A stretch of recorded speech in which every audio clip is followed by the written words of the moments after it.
Hi, this is Ray Horner, and welcome to another edition of Hey Bobby with Senior VP of the Cleveland Guardians, Bob DiBiasio. Takes time to join us each week on the show. And Bob, you and I talk a lot about culture with the team, and we've said, hey, our guys kind of know what they're doing. Starts at the top, and you've seen our president come into the organization years ago, an assistant GM under Mark Shapiro, and work his way up to GM and now team president. And Chris Antonetti has done a whale of a job of not only leading, but keeping his core and his group together for the most part, too, and that matters. And I thought maybe you could reflect a little bit on the hierarchy in our organization. Yeah, hello, Ray.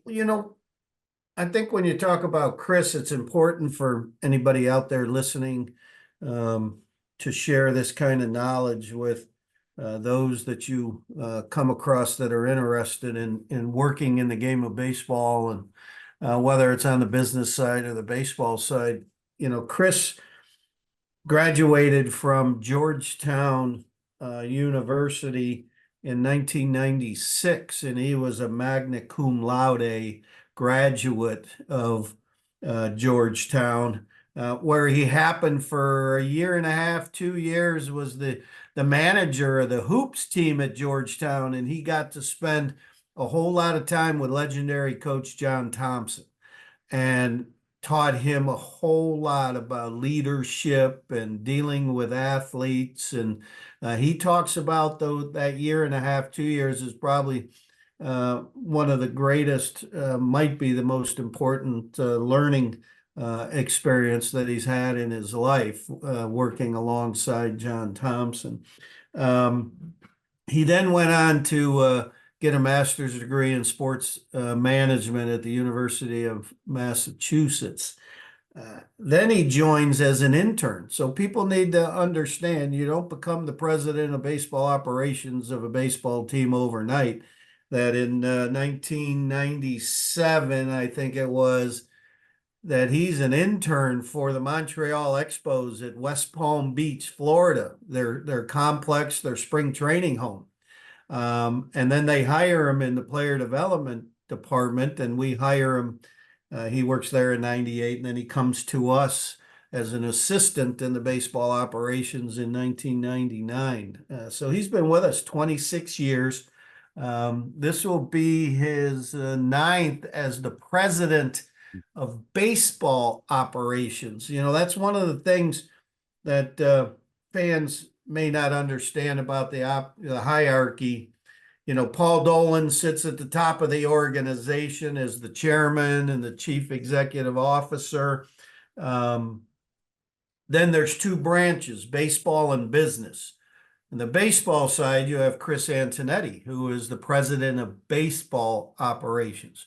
On the business side, a gentleman by the name of Brian Barron is our president of the business operations. Brian actually was a backup quarterback at Princeton, and the starting quarterback, Ray, was Jason Garrett, the coach of the Cowboys. So they're best friends. I think they were best men in each other's weddings. I mean, they're the tightest friends you could possibly have, almost brothers. So the hierarchy is there's two presidents, one of business, one of baseball. Chris is the president of the baseball operations. Again, now ninth year in that title, but 14 total years of running our baseball operations. And his focus has always been on creating a sustained winning culture and maximizing the things that go into player acquisition, player development, and then opportunity. So we firmly believe in, like every business out there, Ray, it's all about acquiring good, solid people, good talent, developing them, and then giving them an opportunity to see what they can do. So Chris has just been stellar in his role, almost 30 years with this organization. It's interesting to watch too, Bobby, because you can reflect here. You're kind of in those halls a little bit, but they're obviously projecting out 3 to 5 years, maybe even more so. when they're drafting, they're developing these guys. They know what guys they're going to be able to keep a hold of. They're constantly using analytics to watch spin rates and bat explosiveness with the baseball. So they're using all these things to put it together, the form roster year in, year out. This isn't just sitting down at the end of September and saying, who can we keep? Who can't we? This stuff is, I imagine, I'll let you expand, formulated years in advance. Absolutely. You know, with the sports science and analytics that have come into baseball, it certainly can get out of hand. So having people at the top, Mike Chernoff and Chris Antonetti and a few others, Mike Foreman, and you know, you need people to understand. You can't let all of that get out of hand. You need to have a focused approach to maximize a player's worth and provide that athlete every resource possible. You know, when people talk about, you know, how awesome it is that the job Chris has done, and then they add that little thing that he's doing more with less than anybody else. Well, that's really not true. Now, Chris is stellar and Journey are stellar in what they do. They're some of the best baseball people in the game today and have been for a consistent period of time. The only thing our owner doesn't provide is a $30 million player. We provide everything else. No middle market baseball team provides their manager with a $30 player. That's not unique to us. So where we put all of our resources in our 7 campuses, and Chris running all of that, you know, our 7 campuses being Progressive Field, having every aspect of providing our players the best resources, robotic cameras, sports science, analytics, nutrition, you name it. The strength and conditioning, obviously the instruction on the baseball side, whether a hitter or a pitcher. Then we have our Goodyear complex, 12-month player development complex. We have a Dominican Academy that is the finest down in the Dominican. We redid that whole concept just about 4 years ago under Chris's leadership. And our 4 minor league teams. To put in robotic cameras and do all the things, that's our cost. And so Chris is in charge of maximizing all of that, and the scouting department, and it's a huge undertaking to be the head of a baseball organization. There's maybe 400, and I may be way conservative, that are involved, 165 players and probably another 200 staff and scouts added to that. It might even be up to 500 that are under his leadership as part of the baseball operations group. So he has done a masterful job of creating a sustained winning culture. And we must, whenever we say that phrase, we always like to back it up that, you know, again, Chris has been in charge of our baseball operations now for 14 years. The last 11, we have the 4th most wins in all of baseball. And that coincides with one of the top things Chris did was to get Tito to come to Cleveland out of the ESPN booth, Sunday Night Baseball booth, after being let go by the Red Sox. Tito went to do TV work for a year, and then we did the hard sell to have him come to Cleveland, and obviously that worked well. So we have the 4th most wins in all of baseball the last 11 years. Dodgers -- 1 at over 1,000. Yankees at 940. Houston Astros 922. There might be an asterisk next to that if you want to do that. And then I'll put it there. yeah. And then we are at 921. So 1 behind the Astros, with the 4th most wins in all of baseball the last 11 years combined. And it's also fun to share that the Yankees have only won 19 more games than us the last 11 years, and they've spent $1.5 billion more on players the last 11 years than we have. So Chris Antonetti and the group, they're doing something right. And senior VP with us, Bob DiBiasio with us with Hey Bobby. The other thing I wanted to touch on with Antonetti, and that's leadership. And for the most part, Bobby, he's been able to keep his team together because, as you know, people are watching what you're doing with the Guardians. And it's no secret that you're piling up wins and the development and the pitching and all this stuff. I imagine phones are ringing to talk to the foremans, to talk with the churn-offs and that type of thing.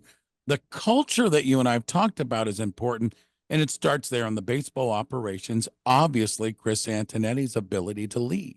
Well, it starts with Paul, be honest with you. It starts with Paul Dolan and the culture that he brings to this organization, allowing Brian Barron and Chris Antonetti to lead their respective divisions of our business, the baseball side and the business side. Hiring good, talented, hardworking, high character people to lead the charge on both sides of our business, and being there to assist them wherever necessary, to make the hard decision when necessary, providing all the resources necessary. And then Chris just takes it. And again, as I mentioned, they might have staff of almost 500 that he oversees, and to keep everybody focused on our sustained winning culture philosophy. One of the things that they decided was vital, I'll give you an example, was free agent pitching went nuts out in the marketplace. Pitchers were getting 8, 9-year deals, which made no sense, and big money. And guys getting big dollars when they were turning 40, and then you wonder why they're getting hurt and can't throw. And so big market teams can do that because if they make a mistake or the pitcher pitches 50% of the time of the length of the contract, they can live with that. I mean, we can't. No middle market team in baseball can live with that. So we had to go out and make sure that we develop our own pitching. And I think we've done a pretty darn good job. And I think with Chris's leadership, and then also just breaking it down to all the analytics people in the pitching staff, pitching coach staff, really focused on how do we take a young arm and make it better. And we've done all our due diligence with all the sports science, as you mentioned, spin rate and all of those things. Keeping them healthy, most importantly. You have hiccups here and there, of course, but that was one of the main philosophies of Chris, was, okay, this is an area we cannot play in, going after free agent pitching, so we better create a pitching factory. And obviously we've done pretty darn well with that. Senior VP Bob DiBiasio with us. Hey, Bobby. And now I want to turn back to pages because I love turning the pages back and talking some of the players that we all watched and loved. And I know one of my favorite guys watching play the infield. He was a vacuum cleaner with the glove. Hit okay. He was known for not being able to hit the long ball, but boy, he could pick it, and he's gone on. And he's had a great career in the broadcast booth. And I know you know him quite well, Bobby. Duane Kuiper was one of my favorite guys playing Guardians/Indians baseball in the day. Give us an update, your feelings on Duane Kuiper. I absolutely love, with a passion, Duane Kuiper. I am not doing this job, Ray, for 46 years now. If it wasn't for Captain Kuip, 1980, I'm named PR director. 23, 24. I start in 1979 as the assistant PR director. Harry Jones is my boss, and he chose to retire. And then all of a sudden, Gabe Paul walks in the office one day and says, "Hey, kid, you're the new PR director. Have fun." And it's like, okay. Again, I'd been in the major league PR business for 1 year after being a sports writer at the Fremont News Messenger for about 6 months, coming out of grad school at Ohio State with my master's in journalism. So that was a quick run up the ladder. And in spring training, 1980, Kite comes up to me and puts his arm around me and says, "I'm going to help you learn how to navigate a big league clubhouse. And if he doesn't teach me the nuance of the different personalities that are in that clubhouse, how you go about dealing with players, when you deal with players, when you ask for things, when you need to walk in there and just chat with players and not ask for anything, just so they have a comfort level that the only time they see you, they run because they know you're coming after them to go do something." Yeah. All those little nuances. And he was just such a leader, Captain Kipe. The funny thing about him, Ray, is he was drafted by New York, Seattle Pilots, the White Sox, the Reds, the Red Sox, coming out of high school and community college, and never signed. And then he went to Southern Illinois University and ended up being Cleveland's #1 draft pick in 72 in the January draft. For those who are up on their Southern Illinois University history, Doug Deacon came out of. So at that time, Deacon and Kipe were two of the most popular players in Cleveland. And they did a couple charity events for Our Lady of Wayside. And they were connected at the hip, but they also, crossed over at Southern Illinois University. So he comes to us and rises to a big leaguer, doesn't play very long in the minor leagues. And Frank Robinson is our manager in 75 and loved Duane Kuiper and tossed him into the lineup, and he replaced Jack Brohammer. Just loved the Racine, Wisconsin native is obviously near and dear to my heart, one of my all-time favorites and a dear, dear friend. Did we let me ask you this, because Kipe had a nice career with us, and as I mentioned, he's gone on to be a broadcaster, a very good broadcaster as well. Was there ever any thought, or did the organization ever try to get Kipe to broadcast games here? I know he went on the West Coast and he's had a lot of success out there, but was there ever a thought of bringing back the popular Kuiper to get in the broadcast booth? Yeah, we talked about that a lot because he started in Colorado briefly before he became a fixture in San Francisco. And then that he was there for, I think, a year